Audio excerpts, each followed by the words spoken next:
Salam saudaraku, selamat bertemu di program Masalah Itu Baik. Saya merindukan supaya melalui mendengarkan firman Tuhan di program ini, kita boleh melihat masalah yang kita hadapi dengan sudut pandang yang berbeda. Jika selama ini kita melihat masalah sebagai sesuatu yang menekan, namun kemudian kita boleh melihat bahwa masalah adalah sesuatu yang mendatangkan kebaikan bagi diri kita.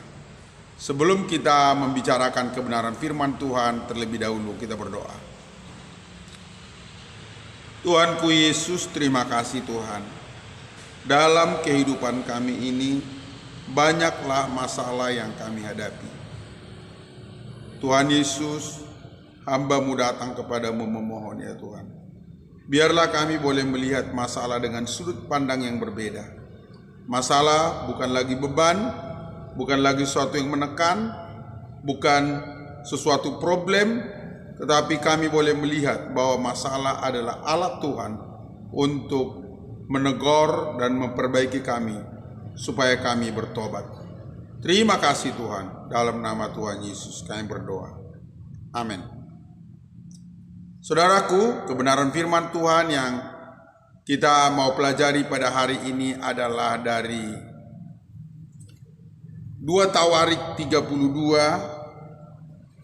ayat 24 sampai 26. Pada hari-hari itu Hizkia jatuh sakit sehingga hampir mati. Ia berdoa kepada Tuhan dan Tuhan berfirman kepadanya dan memberikannya suatu tanda ajaib.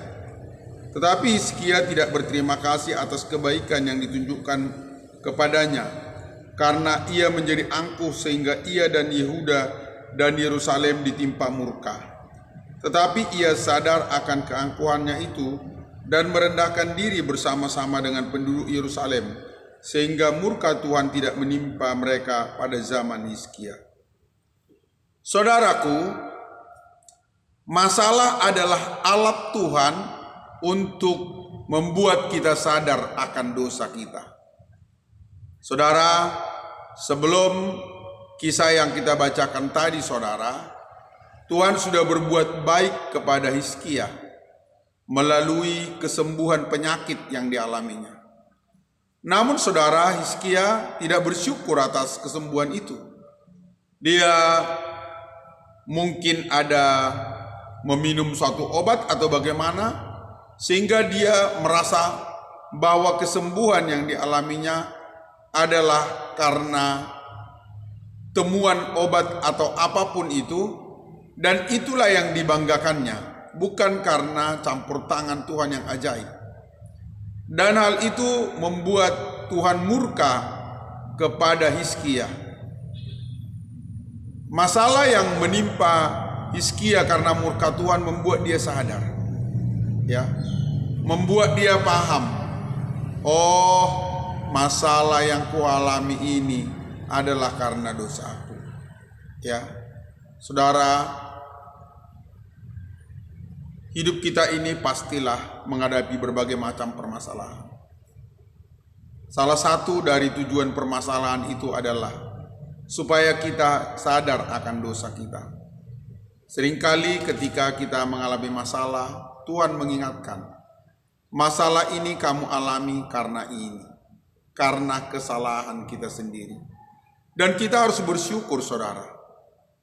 Ya, saya beri judul daripada video hari ini adalah "Oh, untung ada masalah". Seharusnya kita boleh berkata, terima kasih Tuhan untuk masalah yang Kau izinkan terjadi. Sebab melalui masalah ini, saudara, saya dan saudaraku semua, kita bisa bertobat. Kita bisa berbalik kepada Tuhan. Kita boleh sadar akan dosa kita. Saudara, ada tindakan bagus dan mulia yang dilakukan oleh Hizkia. Setelah dia sadar akan dosanya, saudara, karena murka Allah, lalu dia merendahkan diri. Artinya, saudara, tadi Hizkia itu angkuh, ya, dan terjadi pertobatan, saudara, ya.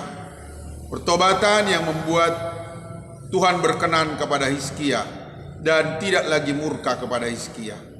Inilah yang dikehendaki oleh Tuhan. Bagaimana melalui masalah-masalah yang kita alami, kita sadar akan dosa kita dan kita bertobat. Saudara, di dalam hati saya maupun di dalam hati saudara semua, tentulah sering kali ada suatu kerinduan. Bagaimanalah kalau kita hidup tanpa masalah. Seringkali kita meratapi masalah, sedih karena ada masalah. Dan hal ini juga pernah menjadi sesuatu yang membuat pemazmur Asaf merasa tertekan, saudara. Saya bacakan untuk kita di dalam Mazmur pasal 73 ayat 1, saudara.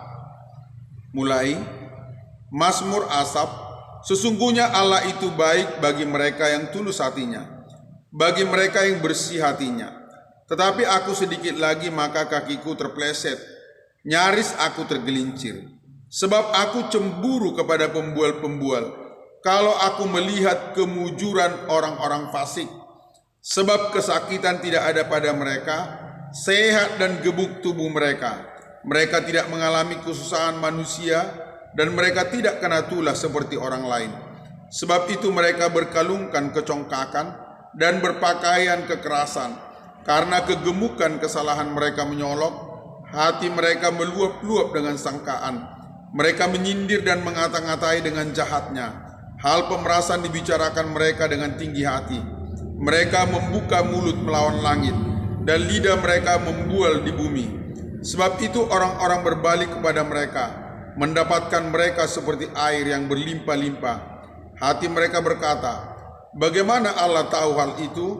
Adakah pengetahuan pada yang maha tinggi? Sesungguhnya itulah orang-orang fasik. Mereka menambah harta benda dan senang selamanya. Sia-sia sama sekali aku mempertahankan hati yang bersih dan membasuh tanganku tanda tak bersalah. Namun sepanjang hari aku kena tulah dan kena hukum setiap pagi.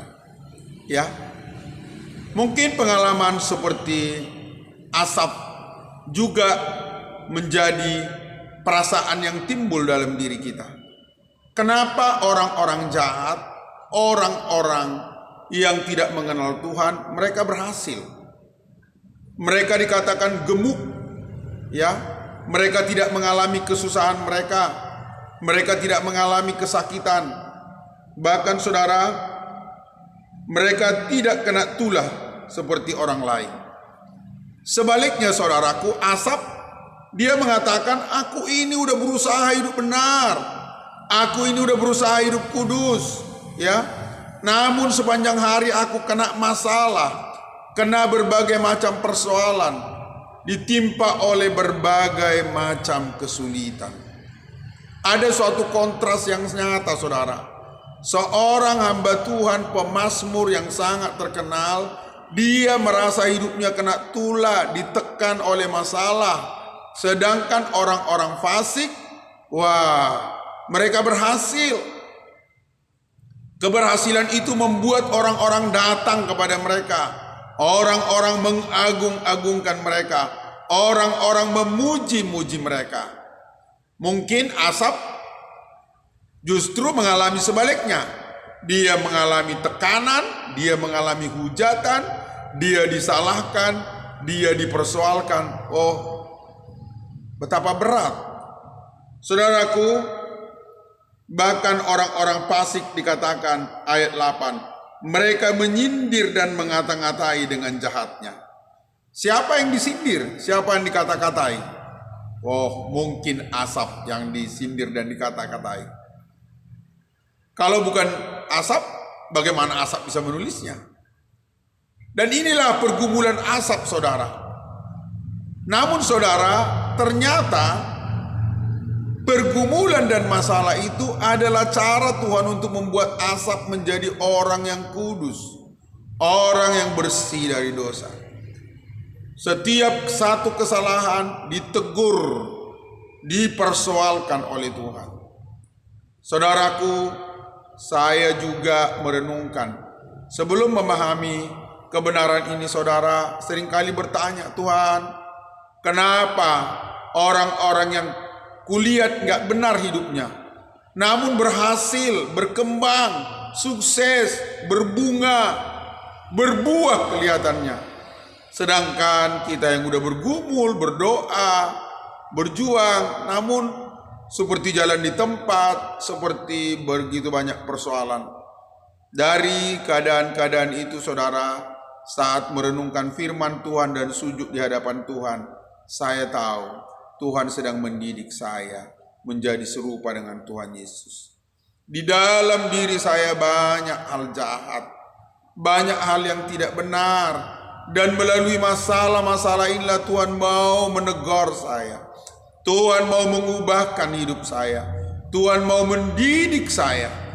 Karena itu saudara, saya berkata di dalam doa, terima kasih Tuhan untuk masalah-masalah yang kualami. Terima kasih buat persoalan-persoalan yang terjadi. Terima kasih buat kata-kata tekanan yang kualami untuk merendahkanku. Sebab itu saya butuhkan saudara. Saudaraku, apakah yang terjadi pada akhirnya dengan orang-orang fasik? Di dalam ayat 18 kita baca dari Mazmur pasal 73. Sesungguhnya di tempat-tempat licin kau taruh mereka, kau jatuhkan mereka sehingga hancur. Betapa binasa mereka dalam sekejap mata, lenyap habis oleh karena kedahsyatan. Seperti mimpi pada waktu terbangun ya Tuhan, pada waktu terjaga, rupa mereka kau pandang hina. Saudara, beruntunglah kita selalu ada masalah. Sebab melalui masalah itu kita ditegur, diperbaiki, ditegur, diperbaiki. Seperti seorang anak yang selalu mendidik seperti seorang ayah yang mendidik anaknya, memukul dan menghajar anaknya untuk kebaikan anaknya, saudaraku. Setelah saya dewasa, saudara, saya dulu waktu kecil itu nakal sekali, saudara. Pernah suatu kali mama saya memasukkan saya ke goni dan menggebukin saya dalam goni itu, saudara. Goni padi yang besar dan panas, ya. Saya nggak ngerti, saudara, kenapa mama saya memukuli saya. Memang ada kesalahan saya waktu itu, saudara. Waktu masih kecil kami adalah keluarga miskin, dan karena ayah saya sudah meninggal pada waktu kecil, kami tidak pernah punya uang jajan. Dan akhirnya saudara, saya harus mencuri padi dari lumbung, ya. Dan itu mendatangkan kemarahan yang sangat besar kepada mama saya. Mama saya tidak suka saya mencuri, dan saya digebukin, saudara. Ya, sekarang setelah saya tua dan saya ingat kebaikan mama yang memukuli saya dalam goni, saya berkata, terima kasih mama, karena melalui pukulan itu saya dilepaskan dari kejahatan. Saya dilepaskan dari pencurian, saudara. Saudaraku, apa jadinya jika mama saya tidak memukuli saya? Maka saya akan menjadi penjahat, dan hukuman yang berat akan saya tanggung di dalam penjara. Seperti itulah tuh, saudaraku, dengan semua masalah yang kita hadapi. Jika Tuhan membiarkan kita seperti orang fasik, tidak mengganggu, tidak menegur, membiarkan saja. Biar saja orang fasik itu. Biar mereka hari ini gemuk, biar mereka hari ini mengata-ngatai, biar hari ini berbuat jahat, biar mereka sombong, biar mereka angkuh, biar mereka penuh dengan sangkaan. Dibiarkan, saudara. Namun semuanya akan sampai pada akhirnya. Tidak akan ada satu kejahatan tanpa akibat, saudara. Dan ketika pemazmur Asaf sampai ke tempat kudus, Tuhan dikatakan, dia melihat betapa hancur orang-orang jahat. Orang-orang jahat binasa, dibuang ke dalam api yang kekal. Kenapa mereka dibuang ke dalam api yang kekal? Tuhan mengatakan bahwa Tuhan memandang rupa mereka dengan hina, seperti sampah yang tidak berguna, dan dilemparkan ke dalam api yang kekal. Kita berharga di mata Tuhan. Karena itulah kita dipukul, karena itulah kita dihajar, karena itulah kita dididik dengan keras. Saudara, betapa aku bersyukur untuk pukulan yang Tuhan sudah buat dalam hidupku. Sampai hari ini masih banyak kesalahan yang saya buat, dan masih banyak hajaran yang terus-menerus dilakukan Tuhan kepadaku. Tetapi aku boleh berkata, terima kasih Tuhan untuk hajaran itu. Sebab melalui hajaran itulah aku sedang diarahkan oleh Tuhan kepada pertobatan. Kita berdoa. Tuhan, banyaklah masalah yang Engkau buat untuk menghajar kami. Biarlah kami dengan tunduk dan rela menerima ajaran. Biarlah kami sadar bahwa masalah yang kami hadapi bukanlah kebencian Tuhan, bukanlah karena ketidakmampuan Tuhan menolong kami, tetapi itu adalah didikan yang keras dari Tuhan untuk mentobatkan kami, untuk membuat kami sadar akan dosa kami dan bertobat dan berbalik. Kami lihat orang-orang fasik tidak ditegur. Mereka bisa beria-ria di bumi ini, namun mereka akan dilemparkan ke dalam api yang kekal.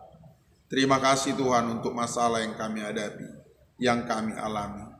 Dalam nama Tuhan Yesus Kristus. Amin. Sampai bertemu kembali saudara pada hari Senin di program Masalah Itu Baik. Biarlah kita terus merenungkan kebenaran firman Tuhan untuk memperbaiki kehidupan kita supaya boleh berkenan kepada Tuhan. Salam.